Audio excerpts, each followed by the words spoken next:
Es el 2 de marzo de 1974, en Barcelona, España. Un hombre de 25 años, Salvador Puig Antich, vive sus últimas horas sobre la tierra. Como militante anarquista y firme opositor del régimen fascista de Francisco Franco, Salvador ha sido una constante amenaza para el régimen. Su condena se selló el día que un tiroteo con la policía resultó en la muerte de un oficial. El sistema ya había decidido su destino, y no habría marcha atrás. Salvador, con su cara joven y llena de ideales, se dirige a su última hora. La hora exacta es cerca de las 9 de la mañana, cuando es llevado a una habitación improvisada, una especie de cuarto de ejecuciones en la prisión de la Model, en Barcelona. Este no es un lugar donde la vida se da por sentada, sino el último tramo hacia la muerte. En medio de este oscuro cuarto se encuentra la máquina que llevará a Salvador a su final. Es el garrote, un aparato que ha sido parte del sistema judicial de la España franquista, y cuya historia de terror, tortura y poder ha dejado una huella imborrable en la memoria colectiva del país. Salvador es obligado a sentarse, con las manos y los pies atados, como si fuera un simple objeto en las manos de aquellos que lo condenan. Lo atan a un poste en el centro de la habitación, mientras un collar metálico se coloca alrededor de su cuello. Este collar tiene una función macabra: comprimir su tráquea, cortar su aire, pero el objetivo final es otro: romperle el cuello. Un simple giro del manillar y la vida de Salvador sería arrebatada de una manera rápida y supuestamente indolora. Pero no es así. Lo que nadie esperaba es que ese día la ejecución no se desarrollara como estaba previsto. El verdugo, quien debería haber realizado la ejecución con rapidez y precisión, llega borracho al cuarto. Con cada intento de girar el manillar, el verdugo va a la deriva. En lugar de realizar una muerte rápida y eficiente, lo que Salvador vive es un sufrimiento eterno. Las primeras señales de la tragedia se manifiestan cuando el collar no está colocado correctamente, y el tornillo que debería haber aplastado su columna vertebral simplemente va penetrando en su carne. Salvador está consciente. Siente el metal que perfora su piel, los músculos que se tensan en su cuello y la dificultad para respirar. Los minutos se convierten en una eternidad, una agonía prolongada que no estaba en los planes. La agonía de Salvador Puig Antich no fue solo física, sino también psicológica. En los minutos que transcurren entre el primer intento fallido y el momento de su muerte, él se encuentra atrapado en una tortura interminable. Sus ojos se desorbitan, su lengua comienza a hincharse en su boca, y su respiración se convierte en una lucha desesperada. Al mismo tiempo, los guardias que observan desde la distancia no pueden más que apartar la vista. Algunos se sienten incómodos, otros, quizás, observan con indiferencia. El verdugo sigue intentando, sin comprender realmente lo que está pasando. Él gira el manillar como si fuera un mecanismo sin conciencia, sin tener en cuenta el sufrimiento del hombre que está atado ante él. En los momentos previos a la muerte, el rostro de Salvador pasa por una transformación alarmante. El color de su piel se vuelve púrpura. Los vasos sanguíneos de su cuello se dilatan de manera grotesca. Su cuerpo se retuerce de una forma desesperada, sin conseguir escapar del destino que ya se le había marcado. Los minutos pasan con una lentitud angustiante. Todo este tiempo, Salvador sigue consciente, atrapado en su propio cuerpo, luchando por un respiro, por un poco de aire que no llega. Finalmente, pasados 20 largos minutos de tortura, Salvador es declarado muerto. A las 9:40 de la mañana, su sufrimiento cesa. Pero este no fue un fin digno. No fue una ejecución rápida y decisiva. Salvador vivió, en los últimos momentos de su vida, algo mucho más horrible que la muerte misma. La máquina que debía ser el final rápido y controlado se convirtió en el vehículo de un sufrimiento sin igual. Y lo más inquietante de todo es que Salvador Puig-Antich no fue la única víctima de este aparato. El garrote, utilizado en la España franquista, tenía una larga historia de ejecución. Y a lo largo de los años, miles de personas cayeron bajo su brazo mortal. En sus inicios, el garrote fue una simple cuerda, una ligadura que apretaba el cuello hasta la muerte.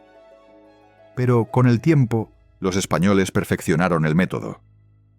El garrote pasó de ser una simple herramienta a un aparato sofisticado, con un collar metálico y un tornillo que debía perforar la columna del condenado. Sin embargo, la agonía seguía siendo la misma. La estrangulación lenta, el aire cortado y el sufrimiento prolongado. Este método de ejecución se fue convirtiendo en una norma dentro del sistema judicial español durante la dictadura franquista. A lo largo de las décadas, el garrote se utilizó para eliminar a los opositores políticos, a los enemigos del régimen, a los disidentes.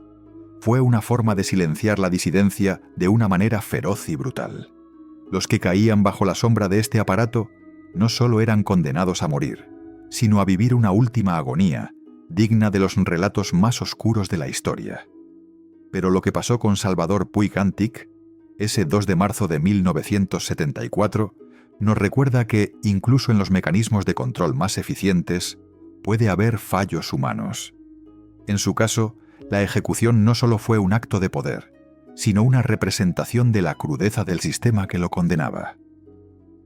Fue el reflejo de una España que, a pesar de su modernización, seguía atrapada en los horrores de su pasado autoritario. Y aunque el garrote se usó por última vez en ese mismo año, su historia sigue viva, como un recordatorio de lo peor que puede hacer un régimen para mantener su control. El garrote es uno de los métodos de ejecución más antiguos y temidos de la historia, pero su origen y evolución reflejan un cambio profundo en las prácticas de castigo a lo largo de los siglos. Para entender la brutalidad del garrote, es necesario retroceder hasta sus primeras manifestaciones en la antigua Roma, donde se utilizaban métodos de ejecución mucho más simples, pero igualmente efectivos, para garantizar la muerte de los condenados. El origen del garrote se remonta al siglo I a.C., cuando el uso de cuerdas o ligaduras se convirtió en un medio común para terminar con la vida de los prisioneros. En sus primeros días, no existían las sofisticadas máquinas que verían el uso del garrote en siglos posteriores. Los romanos, al igual que muchas otras civilizaciones antiguas, recurrían a métodos sencillos y eficientes, como el ahorcamiento, que consistía en estrangular lentamente al condenado con una cuerda que se apretaba alrededor de su cuello. La acción era simple: cortaba el paso del aire y eventualmente la vida del prisionero. Este método era utilizado en la pena capital para aquellos que cometían traición, asesinatos o delitos graves contra el Estado. Sin embargo, fue en la España medieval donde el garrote comenzó a ganar notoriedad. Durante la Edad Media, el garrote pasó a ser considerado un método más civilizado de ejecución, en comparación con otras formas de castigo, como la quema en la hoguera. La razón detrás de esta preferencia era clara. El garrote ofrecía una muerte más rápida y menos angustiosa para el condenado, algo que los reyes y la Iglesia valoraban cuando se trataba de limpiar a la sociedad de herejes, brujas y otros considerados indeseables. La Inquisición española, famosa por su brutalidad, adoptó el garrote como su herramienta predilecta en los juicios de herejía. Desde su introducción en el siglo XV, el garrote pasó de ser un método rústico a un aparato mucho más refinado, que reflejaba la evolución de las técnicas de ejecución. En sus primeras formas, el garrote era simplemente una cuerda o una cuerda reforzada, que se utilizaba para estrangular al prisionero. Sin embargo, con el tiempo, se incorporaron mejoras para hacer el proceso más eficiente. A finales del siglo XVI y principios del XVII, se diseñaron versiones más sofisticadas del garrote, que incluían un collar de metal que rodeaba el cuello del condenado, permitiendo que un tornillo fuera apretado hasta que la muerte se produjera por asfixia o la fractura de la columna cervical. El garrote se convirtió en una de las herramientas más temidas de la Inquisición, aunque no era exclusivo de la Iglesia. En muchas ocasiones, era utilizado por las autoridades civiles para imponer castigos severos a los delincuentes, especialmente en el contexto de la lucha contra la disidencia. Fue así como, en la España del siglo XVI, el garrote adquirió una gran prominencia como método de ejecución estatal, particularmente en el período de los Reyes Católicos. Durante este tiempo, el garrote era visto como una forma más humana de acabar con la vida de los prisioneros, comparado con la barbarie de la quema en la hoguera o el tormento en las ruedas de ejecución.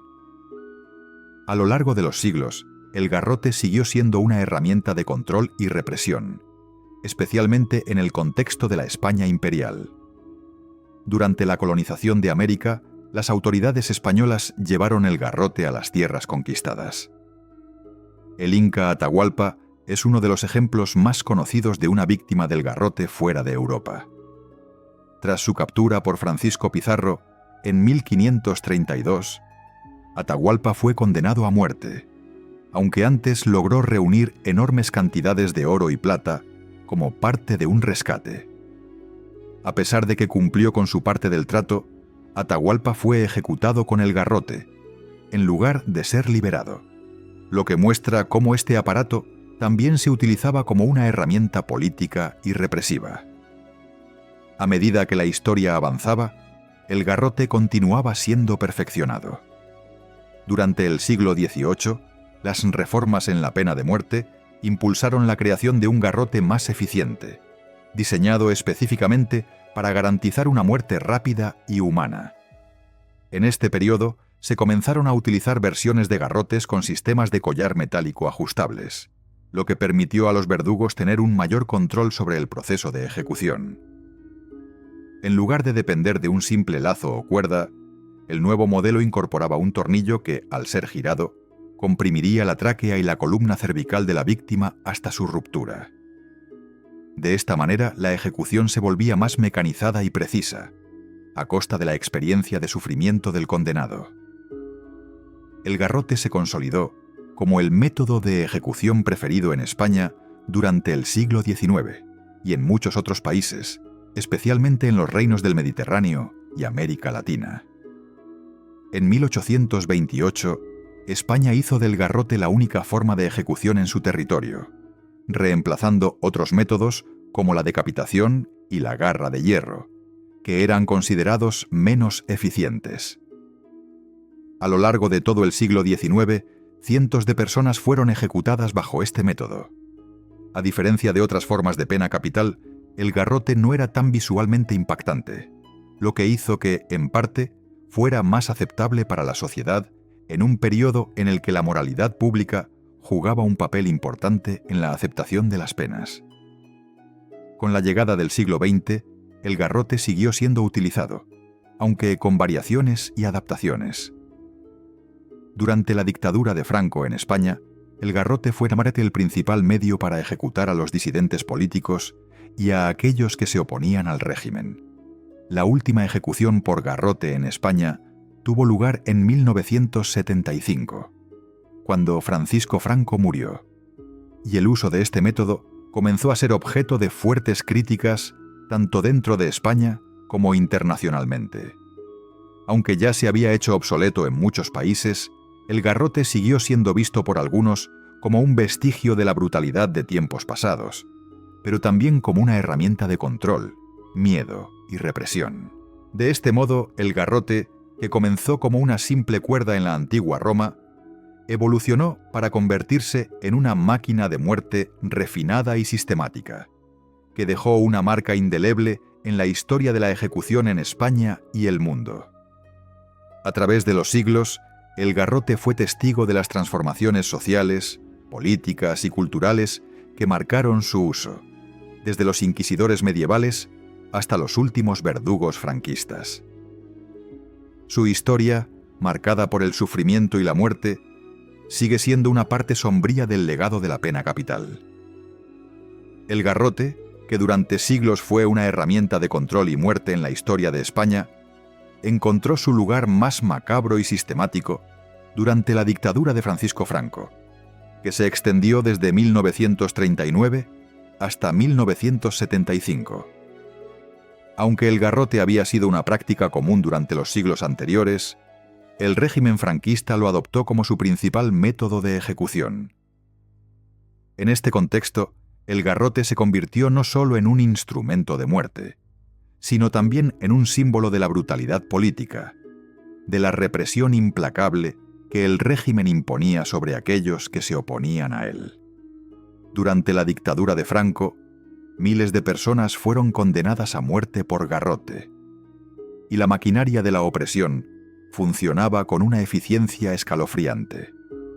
Cuando Franco se alzó al poder tras la Guerra Civil Española, de 1936 a 1939, su régimen instauró un sistema de represión y control sobre cualquier forma de disidencia.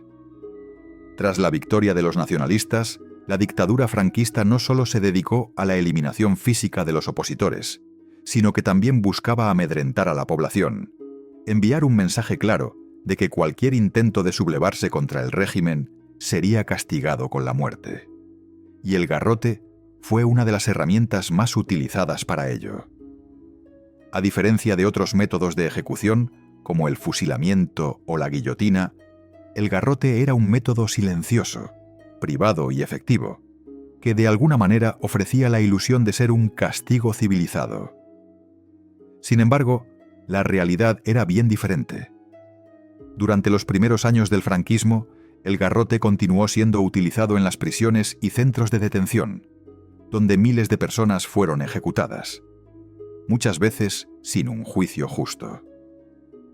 De hecho, la pena de muerte por garrote se convirtió en una de las principales formas de acabar con la vida de aquellos que el régimen consideraba peligrosos para su estabilidad.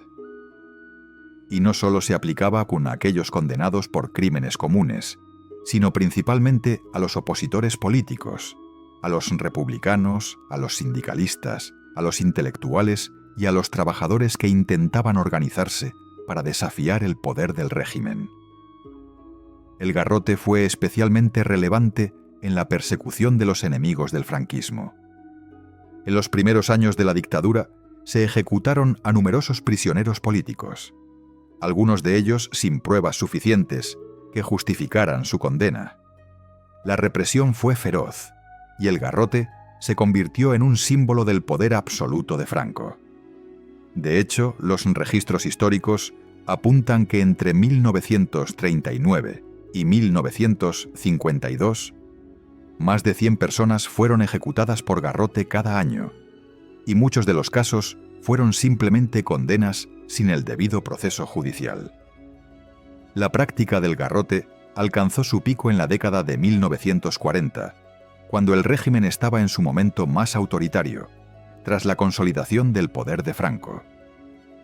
Los opositores fueron sistemáticamente eliminados, y el garrote, lejos de ser un simple método de ejecución, se convirtió en una herramienta de terror para silenciar a aquellos que se atrevían a cuestionar el régimen. En la década de 1950, la política represiva del garrote no mostró signos de cesar, pero la decadencia del garrote comenzó a gestarse de forma inevitable. La Guerra Fría y el creciente aislamiento internacional de España, un país que aún vivía bajo un régimen autoritario, comenzaron a ejercer presión sobre Franco para que moderara la violencia política. La comunidad internacional no veía con buenos ojos el uso de la pena de muerte de manera tan indiscriminada, y las críticas hacia el régimen franquista aumentaban cada vez más. Sin embargo, a pesar de las presiones externas, Franco se mantuvo firme en su uso del garrote como símbolo de poder. Durante este periodo, la práctica del garrote se fue haciendo más discreta. En lugar de celebrarse en plazas públicas como había sido tradición en siglos anteriores, las ejecuciones se realizaban en secreto, dentro de las cárceles, alejadas de la mirada del pueblo.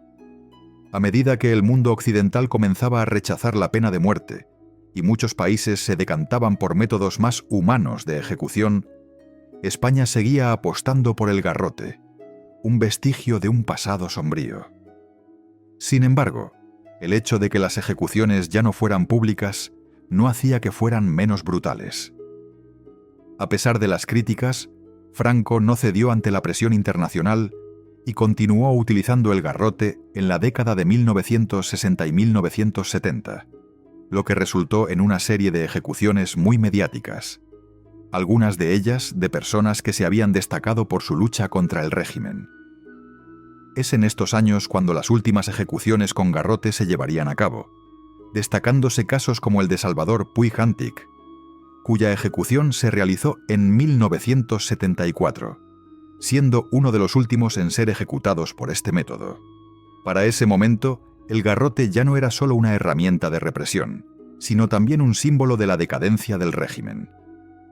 La muerte de Salvador Puig-Antich marcó un hito en la historia de España, ya que representó no solo el fin de una era, sino también el resquebrajamiento de la estructura autoritaria del franquismo. En los últimos años de la dictadura, el garrote perdió gran parte de su poder simbólico, al tiempo que la sociedad española comenzaba a mirar con ojos críticos los horrores cometidos por el régimen.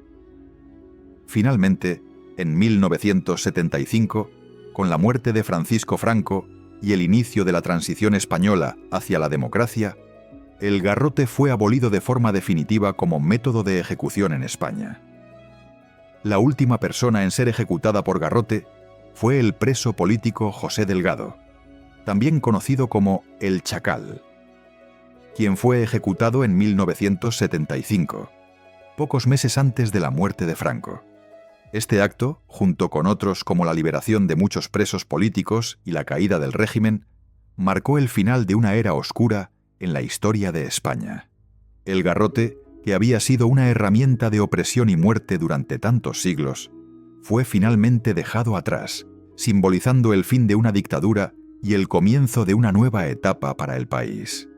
Su historia, llena de dolor y sufrimiento, permanece como un recordatorio de las atrocidades cometidas en nombre del poder, pero también como un reflejo de cómo una sociedad puede aprender a mirar atrás, reconocer sus horrores y rechazar las prácticas de represión.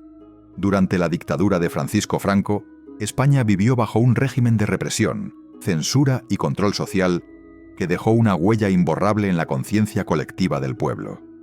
En este contexto, el garrote no solo fue un método de ejecución, sino también un medio para someter, amedrentar y, en última instancia, normalizar el sufrimiento. La sociedad española, sumida en el miedo y el silencio, asistió a la implementación de este sistema con una aparente indiferencia, aunque en su interior se gestaba una creciente conciencia sobre la brutalidad del régimen. El garrote, como símbolo de la opresión, pasó de ser una práctica aislada a convertirse en un espectáculo más de la maquinaria autoritaria que gobernaba el país. El uso del garrote fue particularmente efectivo en su capacidad para deshumanizar a los condenados y, por extensión, a la sociedad misma. En un régimen donde el miedo a la represión se cernía sobre todos, el garrote representaba la culminación de esa intimidación.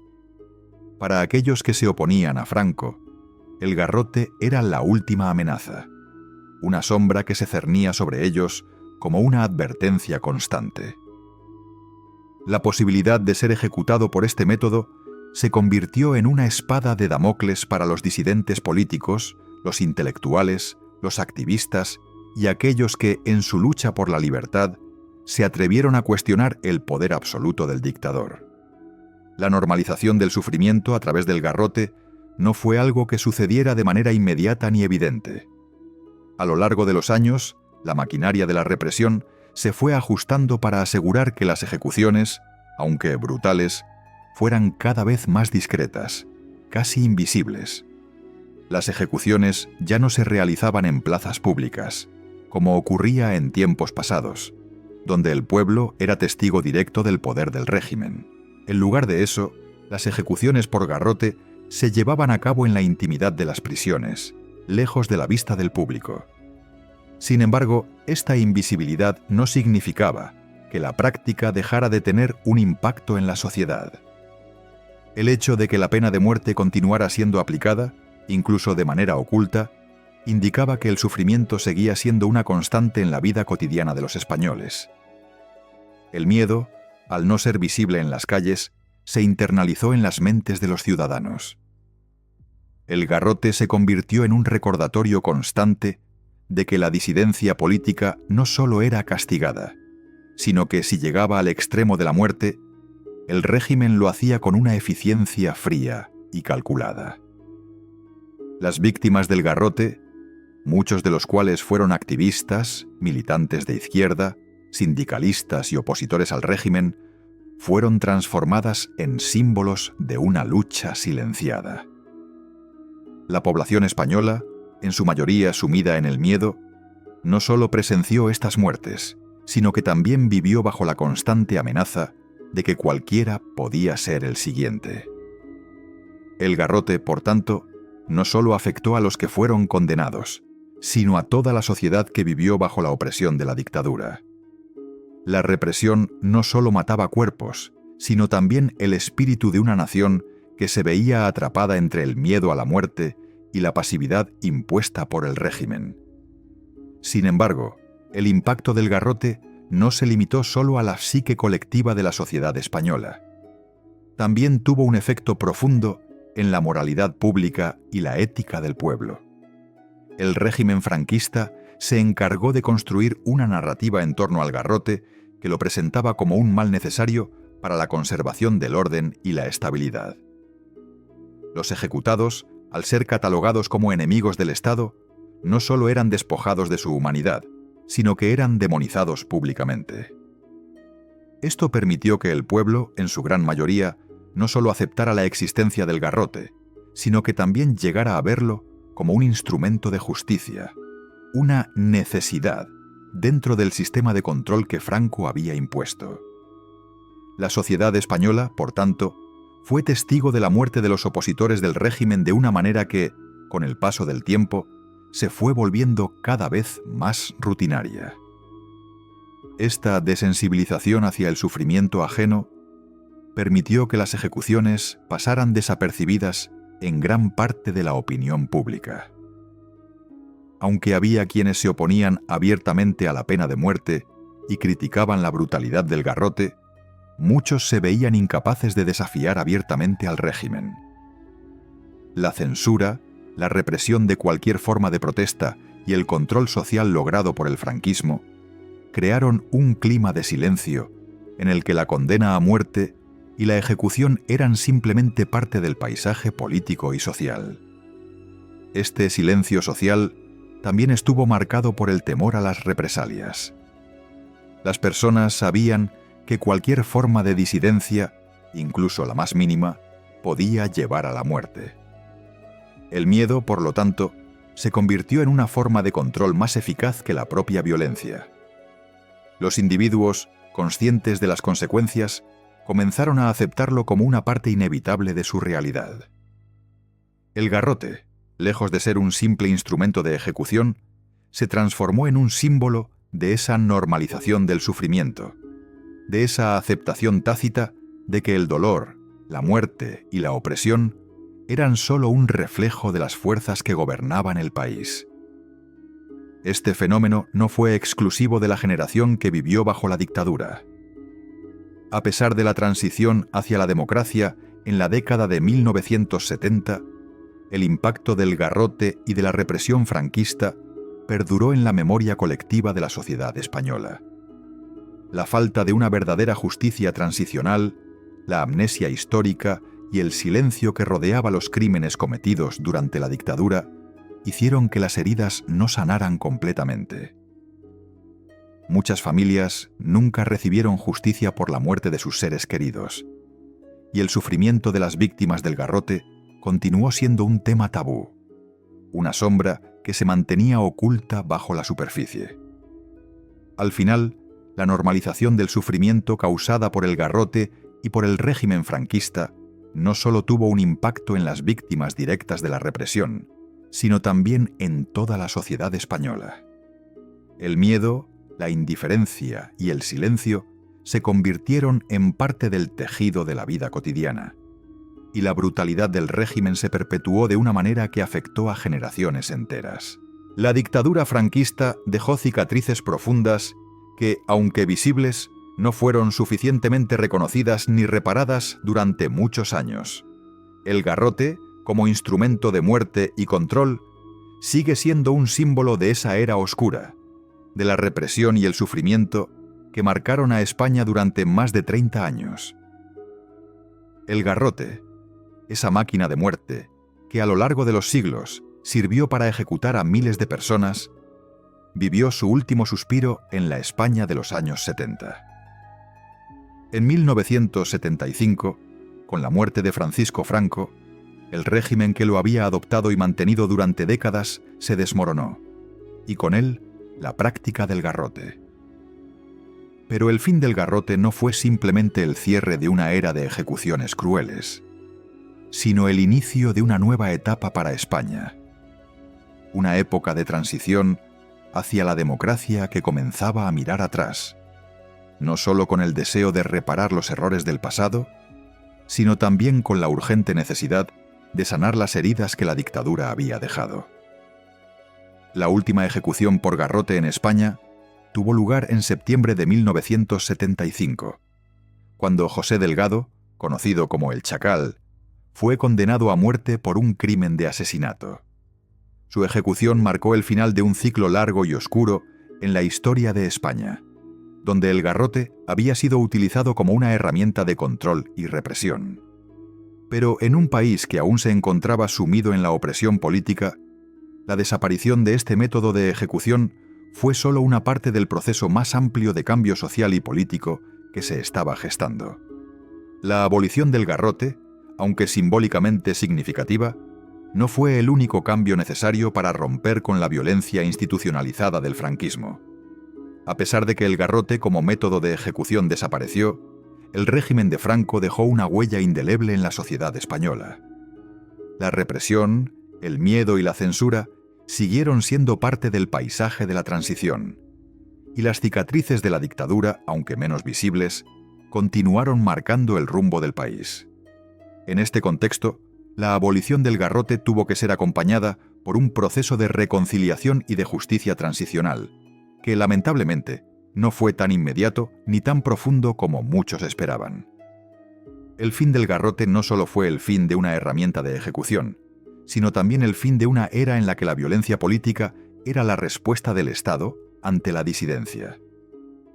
Durante los años más oscuros del franquismo, el garrote se utilizó no solo para castigar los crímenes, sino también como un mecanismo de control para silenciar a aquellos que osaban desafiar al régimen.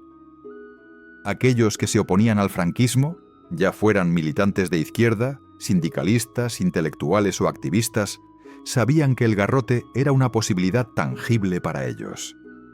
La amenaza del garrote estaba presente en la vida cotidiana, desde el silencio que dominaba las calles hasta el temor que permeaba las conversaciones. Así, el fin de esta herramienta de muerte representó, simbólicamente, el fin de una forma de gobernar que dependía del miedo y la opresión para mantener el poder. Sin embargo, la desaparición del garrote no significó la desaparición inmediata del sufrimiento que había causado. Durante la transición, España tuvo que enfrentar el legado de la dictadura y las injusticias cometidas bajo el régimen. A pesar de que el garrote ya no se utilizaba, las víctimas de la represión seguían sin obtener justicia. El olvido y perdón que caracterizó la transición española dejó muchas preguntas sin respuesta y muchas heridas abiertas. Las familias de las víctimas del garrote y de otros métodos de ejecución no recibieron la reparación que esperaban, y las historias de sufrimiento fueron relegadas al olvido. De hecho, La transición no incluyó un proceso formal de justicia transicional que pudiera dar a las víctimas una oportunidad de sanar. La Ley de Amnistía de 1977, que perdonó muchos de los crímenes cometidos durante el régimen, se convirtió en un obstáculo para la reparación y el reconocimiento de las víctimas. A pesar de ello, el fin del garrote representó un cambio en la dirección de la sociedad española. La pena de muerte fue abolida en 1978 con la Constitución de la Democracia, que subrayaba el respeto por los derechos humanos y la dignidad de las personas. Aunque esta reforma legislativa no reparó los daños de la dictadura, al menos marcó un punto de inflexión en la historia de España. Un punto en el que el país, finalmente, comenzaba a dejar atrás las prácticas autoritarias que caracterizaban el régimen franquista. El legado del garrote es complejo y contradictorio. Por un lado, representa el rostro más oscuro de la historia de España. Una época de represión, tortura y muerte. El garrote, como método de ejecución, estuvo vinculado a la injusticia y al abuso de poder, y a la perpetuación del miedo. Las víctimas del garrote, en su mayoría opositores al régimen franquista, fueron silenciadas por la violencia estatal, y sus vidas se apagaron en un acto que, lejos de ser humano, era una manifestación del control total que el régimen ejercía sobre la vida de las personas. A través del garrote, el Estado enviaba un mensaje claro. No había espacio para la disidencia, no había espacio para la libertad de expresión ni para el cuestionamiento del poder. Pero, por otro lado, el garrote también simboliza la resistencia. Cada vida que fue arrebatada por el garrote fue una vida que se enfrentó al régimen, una vida que luchó por la libertad, la justicia y la dignidad.